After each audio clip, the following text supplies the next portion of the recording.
بسم اللہ الرحمن الرحیم۔ شروع اللہ کے نام سے جو بڑا مہربان نہایت رحم والا ہے۔ مصیبت کا نازل ہونا ہلاکت کے لیے نہیں بلکہ امتحان کے لیے ہوتا ہے۔ زندہ رہنے کے لیے ہم لوگ عمر بھر تکلیفیں برداشت کرتے رہتے ہیں مگر زندہ پھر بھی نہیں رہتے۔ زندگی کی سب سے بڑی عظمت کبھی شکست نہ کھانے میں نہیں بلکہ ہر بار گر کر دوبارہ اٹھنے میں ہے۔ وفادار کی وفاداری تب تک ہے جب تک اس کا پیٹ بھرا ہوا ہے۔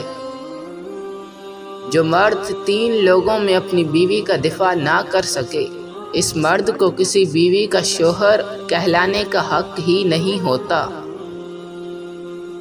خود کو خوش رکھنا چاہتے ہو تو ہر چیز کا لطف اٹھاؤ، کسی چیز کا عادی نہ بنو ورنہ عادتیں اکثر ذلیل کرتی ہیں۔ زندگی کی جنگ خود لڑنا پڑتی ہے، لوگ صرف مبارکباد دینے یا فاتح خوانی کے لیے آتے ہیں۔ مومن کی زندگی میں کاش نہیں ہوتا، کن فیکون پر یقین ہوتا ہے۔ وہ خسارہ ہمیشہ یاد رہتا ہے جو کسی کے ساتھ مخلص ہو کر کھایا ہو۔ کامیابی زیادہ تر ان لوگوں کے پاس آتی ہے جن کے پاس اسے دیکھنے کا وقت بھی نہیں ہوتا۔ حق کے راستے پر اگر چلنا اتنا آسان ہوتا تو کوئی بھٹکتا ہی کیوں؟ دل سے بات کرنے میں اور دل رکھنے کے لیے بات کرنے میں بہت فرق ہوتا ہے۔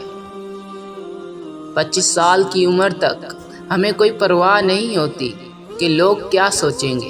50 سال کی عمر تک اس ڈر میں جیتے ہیں کہ لوگ کیا سوچیں گے، اور 50 سال کے بعد پتہ چلتا ہے کہ ہمارے بارے میں تو کوئی سوچ ہی نہیں رہا تھا۔ کتنے بدقسمت ہوتے ہیں وہ لوگ جو دوسرے کے دل میں اپنی قدر اور احترام صحیح وقت پر نہیں پہچان پاتے۔ ٹینشن، بے چینی اور ڈپریشن تب ہوتے ہیں جب ہم دوسروں کو خوش کرنے میں اپنی زندگی گزار رہے ہوتے ہیں۔ تنہا رہ لیں مگر اپنا معیار مت گرائیں۔ عزت کے بغیر محبت کا کوئی وجود نہیں۔